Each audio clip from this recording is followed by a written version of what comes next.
नमस्कार विद्यार्थी मित्रांनो, ज्या विद्यार्थ्यांना एमपीएससी मधून जी कंबाईनची जाहिरात आहे त्यामध्ये ग्रुप बी चं पद आहे पीएसआय व्यतिरिक्त पीएसआय, एसटीआय, एसओ आणि एसआर हे ग्रुप बी चे पद आहे. त्यामधलं महत्त्वाचं पद पीएसआय ह्या पदासंदर्भात 2023 ची जाहिरात आहे.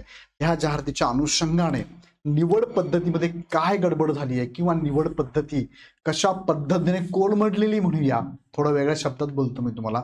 171 पद व्याकरण राहत आहे. काय कारण आहेत? तो ज्या विद्यार्थ्यांना भविष्यामध्ये पीएसआय व्हायचं असेल त्यांच्यासाठी हा महत्त्वाचा व्हिडिओ.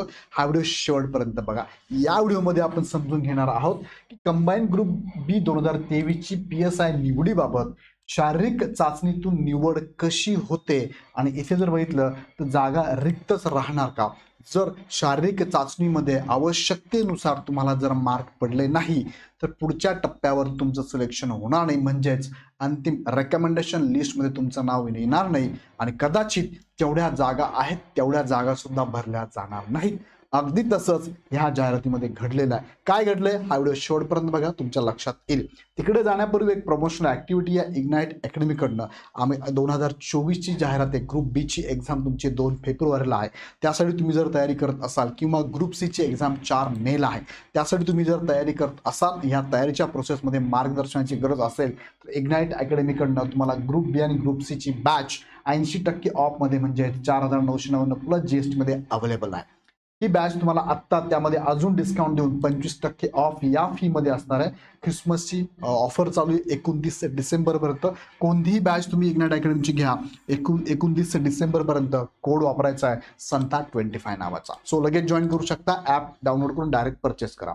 आता इथे बघितलं ऍड 2023 ची आहे. 2023च्या ऍड मध्ये पीएसआयची जी पदसंख्या आहे बघा, पीएसआय पोलीस उपनिरीक्षक, टोटल जागा होत्या बघा 8169. त्यापैकी पीएसआयच्या एक्झामसाठी पद होती 374 पदांसाठी विद्यार्थ्यांनी फॉर्म भरले होते आणि हे आरक्षणानुसार तुम्ही बघू शकता. जसं की मी फक्त महिलांचा विचार केला तर महिलांसाठी सगळ्या कॅटेगरीनुसार 113 जागा होत्या आणि बाकी समांतर आरक्षणानुसार उरलेल्या जागा होत्या. बरोबर आहे, उरलेल्या जागात. आता यामध्ये थोडक्यात लक्षात घ्यायचं की प्रोसेस कशी असते. ही प्रोसेस बघा कशी होते. निवड पद्धत अशी असते. पूर्व परीक्षेला विद्यार्थी फॉर्म भरतात. पूर्व परीक्षा ही कशी आहे? चाळणी परीक्षा आहे. 12 पट विद्यार्थी मुख्य परीक्षेसाठी निवडले जातात. मुख्य परीक्षेला यांची निवड झाली 12 पट. 12 पट विद्यार्थी, तेवढे विद्यार्थी एक्झाम देतात. 400 मार्कांची एक्झाम असते. 4 पट विद्यार्थी निवडले जातात कशासाठी? फिजिकल ट्रेनिंगसाठी, फिजिकलसाठी, शारीरिक चाचणीसाठी 4 पट. मग 4 पट विद्यार्थी निवडले गेले शारीरिक चाचणीसाठी. आता शारीरिक चाचणी होणार यांची त्यामध्ये क्वालिफाईंग मार्क आहे 70% पाहिजे. म्हणजे आउट ऑफ 100 तुम्हाला 70 मार्क असेल तर आणि तरच तुमचा विचार हा पुढे मुलाखतीसाठी केला जातो. म्हणजे 4 टप्प्यात होणारी एक्झाम आहे, पण 4ही टप्प्यात जाताना विद्यार्थ्यांची निवड होते. इथे 12 पट विद्यार्थी जेवढ्या जागा आहेत, फॉर एक्झाम्पल 374 जागांसाठी जाहिरात होती. 374च्या 12 पट विद्यार्थी मुख्य परीक्षेला गेले. मुख्य परीक्षेमधून 374च्या 4 पट विद्यार्थी हे कुठे आले? फिजिकल चाचणीला आले. फिजिकल चाचणीमधनं जेवढे विद्यार्थी आहे, जेवढेही चाचणीमध्ये पास होतील, क्वालिफाईंग होतील, सगळेच विद्यार्थी मुलाखतीला जातात आणि मग फायनल मुलाखतीनंतर काय होतंय? फायनल रेकमेंडेशन लिस्ट लागते. पण एक महत्त्वाचा मुद्दा हा जो आपण तुम्हाला मी या व्हिडिओमध्ये सांगतो तो इथे आणलेला आहे. शारीरिक चाचणीमध्ये 70% क्वालिफाईंग मार्क आहे. 100 पैकी 70 मार्क पडले पाहिजे. मग क्वालिफाईड विद्यार्थीच मुलाखतीसाठी आणि फायनल मेरिटसाठी पात्र होणार आहे. अन्यथा तो विद्यार्थीकडे जात नाही. म्हणजे तुमच्या लेखी परीक्षेत खूप मार्क पडले, तुम्हाला महाराष्ट्रात नंबर 1 आहात तुम्ही मुख्य परीक्षेमध्ये, 400 पैकी तुम्हाला असं म्हणून 400 पैकी तुम्हाला महाराष्ट्रात नंबर 1 आहात तुम्ही, 400 पैकी 350 मार्क तुम्हाला पडले, नंबर 1 आहात. पण मुलाखती क्वालिफाईंग जर तुम्ही शारीरिकमध्ये मैदानी चाचणीमध्ये क्वालिफाय झाला नाही तर तुमचा विचार मुलाखतीसाठी केला जाणार नाही. तुम्ही या टप्प्यातच बाद झालात, पुढे तुम्ही जाणारच नाही. म्हणजे परत पुढच्या वर्षी या पूर्वपासून. आता ही प्रोसेस तुमच्या लक्षात आली असेल तर या ऍड मध्ये काय घडलंय थोडक्यात तुम्हाला सांगतो बघा. फिजिकल स्टुडंटची लिस्ट लागली होती. किती विद्यार्थी?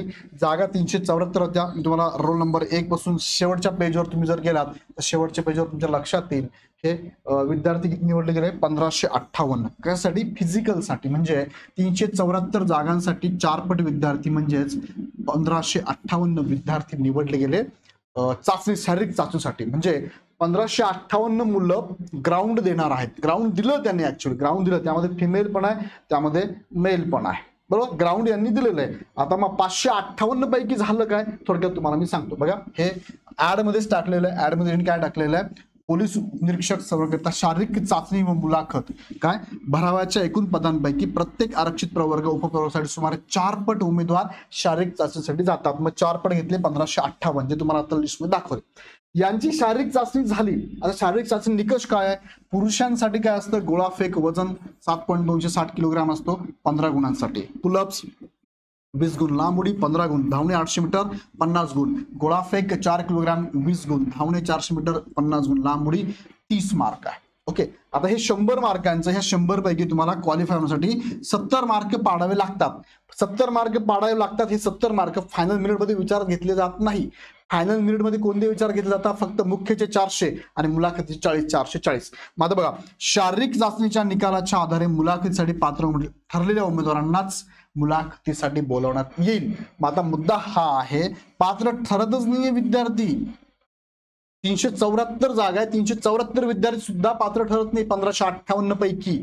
हा तर इथे गोंधळ आहे. आणि मुलाखत तुमची 40 मार्कांची असणार आहे. आता मी पुढे घेऊन जातो तुम्हाला. बघा, शारीरिक चाचणीतून पात्र उमेदवारांचीच निवड मुलाखतीला होते. हे ऍड मध्ये त्यांनी टाकलेलं आहे. ह्या ऍड मध्ये तुम्ही जर बघितलं तर 6 नंबरचा पॉईंट बघा, फेरमापनाच्या अनुषंगाने पात्र ठरणाऱ्या उमेदवारांची शारीरिक चाचणी त्याच दिवशी, म्हणजे तुमची शारीरिक मोजमाप घेतली जातात, तुमची हाईट, तुमची चेस्ट काय ती मोजमाप घेतली जातात, मग तुमची ग्राउंड होतं त्या दिवशी अथवा आयोगाकडून निश्चित करण्यात येणाऱ्या दिनांकात घेण्यात येईल. आता हा मुद्दा महत्वाचा बघा, शारीरिक चाचणीत पात्र ठरणाऱ्या उमेदवारांची मुलाखत व त्याच दिवशी अथवा स्वतंत्रपणे घेण्यात येईल. 7 नंबरचा पॉईंट परत मी एकदा वाचतो बघा, शारीरिक चाचणीचे गुण अर्हताधारी स्वरूपाचे असून एकूण गुणांपैकी किमान 70% गुण म्हणजेच 70 गुण मुलाखतीला पात्र होण्यासाठी आवश्यक राहतील. नसतील तर मुलाखत होणारच नाहीये. या गुणांचा अंतिम गुणवत्तेकरिता, अंतिम निवडीकरिता विचार होणार नाही. आता हे सगळे मुद्दे जर तुम्ही लक्षात घेतले तर तुमच्या लक्षात येईल की शारीरिक चाचणीला जर पात्र झाले नाही तर मुलाखत होत नाही. आता पुढे या जाहिरात आहे. एकूण रिक्त जागा 374 आहे.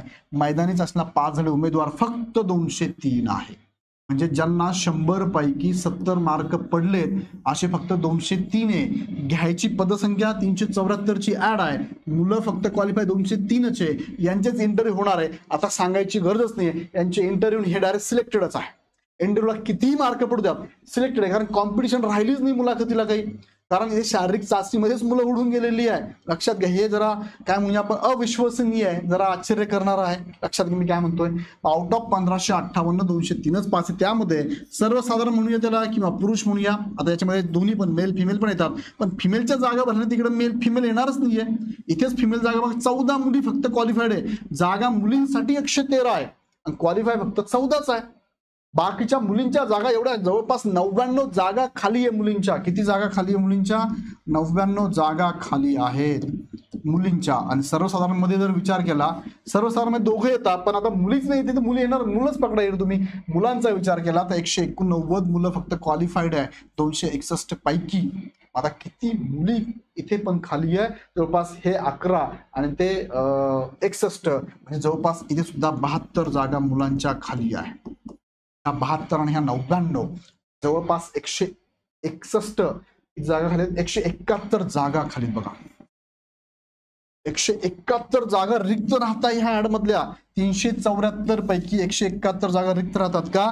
नियमानुसार जो शारीरिक चाचणीत पात्र त्याचीच होणार मुलाखत आणि फायनल निवड. मग गडबडच आहे. आता मुलाखतीला जेवढे मुलं जाणार आहेत त्या मुलांनी काही लोड घ्यायचा नाहीये. मुलाखतीचं ट्रेनिंग पण घ्यायची गरज नाहीये. जाऊन बसा त्यांच्या समोर, तुमचं सिलेक्शन होणारच आहे. याला काय अर्थ आहे?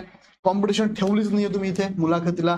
सो यामध्ये काहीतरी गडबड झालेली आहे. गडबड इन द सेन्स मला असं म्हणायचं, एक तर मुलं कमी पडलेले आहेत शारीरिक चाचणीमध्ये, मुलांनी ग्राउंडची तयारी केलेली नाहीये. म्हणून तुम्हाला या व्हिडिओच्या माध्यमातून सांगतो, जे विद्यार्थी PSI ची तयारी करताय, ग्राउंडची तयारी चांगली करा. अर्थात ह्या MPSCने ह्या एक्झाम भरपूर लांबवल्या म्हणून मुलं सुद्धा ग्राउंडवर जाणं म्हणा, फिजिकल एफर्ट घेणं म्हणा, किंवा त्या शहरात जाऊन राहणं म्हणा, राहिले नाही मुलं. मानसिक त्रास आहे, इकॉनॉमिकल त्रास झाला म्हणून मुलांनी सोडलं. याच्यामध्ये MPSC म्हणा, सरकार म्हणा, हे पण काही अंशी कारणीभूत आहेच. या एक्झाम जर प्रॉपर डेटला, प्रॉपर दिलेल्या वेळापत्रानुसार जर घेण्यात आल्या तर मुलं सुद्धा तयारी करतील. आणि दुसऱ्या बाजूने मी मुलांना पण बोलतो की तुम्ही सुद्धा ग्राउंडला कमी पडलेले आहात, म्हणून तर ही गडबड झाली आहे. किंवा यावरती मला असं म्हणता येईल, पुढे काय होणार मग आता? हा प्रश्न आहे ना. तुम्ही पण सजेशन करा. एमपीएससी नियमानुसार काम करावं का, एमपीएससी जो नियम आहे त्या नियमानुसार 203 विद्यार्थ्यांना घ्यावा, बाकीच्या 171 जागा रिक्तच ठेवाव्यात का? दुसरं, सरकारने हस्तक्षेप करून याच्यावरती काही निर्णय घ्यावा का? तुम्हाला काय वाटतंय? जागा रिक्तच ठेवून ज्या 171 जागा रिक्तच ठेवा आणि त्या जागा नवीन ऍड मध्ये वर्ग कराव्यात का आताच्या 2024च्या ऍड मध्ये? आणि याबद्दल तुम्हाला काय वाटतं? अजून तुमचं काय सजेशन नक्की कळवा. पण ही खूप आश्चर्यकारक अविश्वसनीय बाब आहे की 374 पैकी 203 जागा भरल्या जातात आणि 171 जागा रिक्त राहतात. महिलांच्या जागा 113 असून फक्त 14च भरल्या गेलेल्या आहे. 99 महिलांसाठी रिक्त जागा राहत आहे. पुरुषांच्या जागा सुद्धा खूप जास्त 189 जागा आहे. 261 जागा 189 भरल्या जातात. ही खूप आश्चर्यकारक बाब आहे. तुम्हाला यावरती काय टीका टिप्पणी करायची वाटते, काय सजेशन वाटतं कमेंटमध्ये कळवा. काय वाटतं ह्या जागांचं काय करावं? ह्या मुलांना आता संधी देऊन टाकावी का? फिजिकलसाठी तुम्हाला खरं 70% क्वालिफाईंग होणं आवश्यक आहे का? किंवा फिजिकलचे क्वालिफाईंग न करता फिजिकलचे मार्क फायनलमध्ये पकडावेत का? ते जर पकडले असते तर पूर्ण जागा रिक्त, एकही जागा रिक्त राहिली नसते. कारण क्वालिफाईंग जर सोडलं असतं आणि क्वालिफाईंग नको बाबा त्याचे मार्क आपण पकडू, मेरिटमध्ये पकडू असं जर पकडलं असतं तर कदाचित ह्या पूर्ण जागा भरल्या गेल्या असत्या. म्हणजे 70%ची अट नको होती.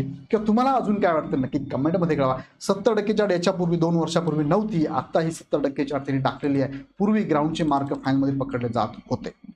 सो हा काय नवीन नियमावली लावतात, नवीन नियमाने सगळा गोंधळ होतो आणि असे प्रकार समोर येत आहे. तुम्हाला काय वाटतं नक्की कमेंटमध्ये कळवा. पण पुढच्या एक्झामसाठी मात्र तयारीत राहा, कारण हे नियम अजून बदलले नाहीये. असेच ह्या ऍड सुद्धा 2024 साठी सुद्धा हेच नियम लागू आहे. विद्यार्थी मित्रांनो, ह्या प्रत्येक टप्प्यावरती तुम्हाला प्रत्येक टप्प्यानुसार अभ्यास करणं गरजेचं आहे. आणि इग्नाइट अकॅडमीचं मार्गदर्शन तुम्हाला हवं असेल तर 80% ऑफमध्ये 4,999 प्लस GST. आता ख्रिसमसची ऑफ 25% या फीमध्ये ऑफ म्हणून तुम्ही ही बॅच घेऊ शकता. कोड संता 25 वापरायचा. 29 डिसेंबरपर्यंत ही ऑफर आहे. कोणतीही बॅच तुम्ही घेऊ शकता 25% ऑफमध्ये. तो अजून काही हेल्प लागली तर हा हेल्पलाईन नंबर आहे 8888 25 61 17. आणि अकॅडमी लोगो हा आहे. ॲप डाउनलोड करून डायरेक्ट परचेस करू शकता. अशाच प्रकारचे इन्फॉर्मेटिव्ह व्हिडिओ अनालिसिस करून तुमच्या समोर आम्ही घेऊन येत असतो. त्यासाठी चॅनल सबस्क्राईब करून ठेवा आणि व्हिडिओ आवडला तर लाईक करा आणि तुमच्या कमेंट नक्की आम्हाला आमच्यापर्यंत पोहोचवा. तुर्तास थांबतो. धन्यवाद.